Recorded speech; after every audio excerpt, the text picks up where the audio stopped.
Hello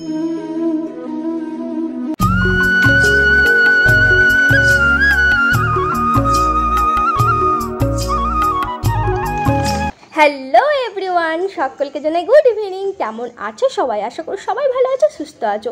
আরও একটি নতুন ব্লগের সাথে তোমাদের অনেক স্বাগত, অনেকটা ভালোবাসা। এই যে ভিডিওটা আজকে তোমাদের সাথে শেয়ার করছি, এই ভিডিওটা হলো যেদিন আমরা শপিং করতে গিয়েছিলাম তার পরের দিন সন্ধ্যাবেলাকার ভিডিও। তো কয়েকদিন থেকেই ভাবছি যে এই ভিডিওটা তোমাদের সাথে শেয়ার করব। তো সেদিনকে বড়মশাই অনেক কিছু জিনিস কেনাকাটা করে এনেছিল সন্ধ্যের দিকে, যেমন ফল এনেছিল, কলা, আপেল, কমলা লেবু আর আঙুর ফল।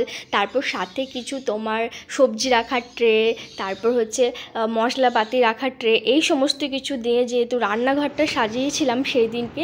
সন্ধ্যাবেলায় সমস্ত জিনিসপত্র আনার পর ও কিন্তু নিজেই বসে গেছে, দেখো এগুলো কিন্তু সেটিং করার জন্য। যেমন এখানে 3টে ট্রে এনেছিল, তারপরে এই যে টেবিলটা দেখছো যেটাতে আমরা জলের জার রেখেছি, ওগুলো সমস্ত কিছু ওই এনেছে।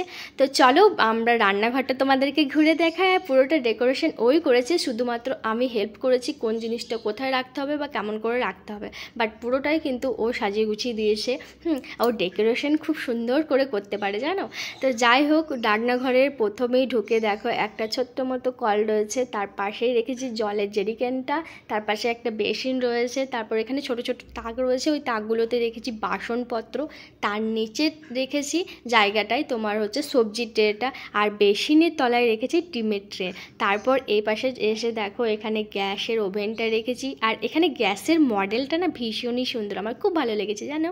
তো তারপরে দেখো আমার তো যেহেতু রান্নাঘরের ওভেনটা রয়েছে, ওখানে জায়গাটা না খুব ছোট, তাই ওখানটাতে এই ট্রেটা রেখে দিয়েছি, ওখানে যাতে মশলাপাতির কৌটোগুলো এগুলো থেকে যায়। তো এখানে সুন্দর করে সাজিয়ে নিয়েছি, আর ছোট্ট রান্নাঘরটার মধ্যে ছোট্ট ছোট্ট করে জিনিসগুলো সাজিয়েছি। কেমন লাগছে অবশ্যই কিন্তু কমেন্টে জানাতে একদম ভুলো না। আর ও বাজার থেকে আসার সময় আমার জন্য এই যে চিপসের প্যাকেটটা এনেছে, আর এই যে চিকেন লেগ ফ্রাই এনেছিল। তো ওগুলো খাওয়া দাওয়ার পর আমরা রাত্রে বানিয়েছিলাম ডাল আর রুটি, সাথে ছিল কিছু মিষ্টি। তো যাই হোক, চলো ভিডিওটা এই পর্যন্তই। কেমন লাগলো অবশ্যই জানিও, টাটা।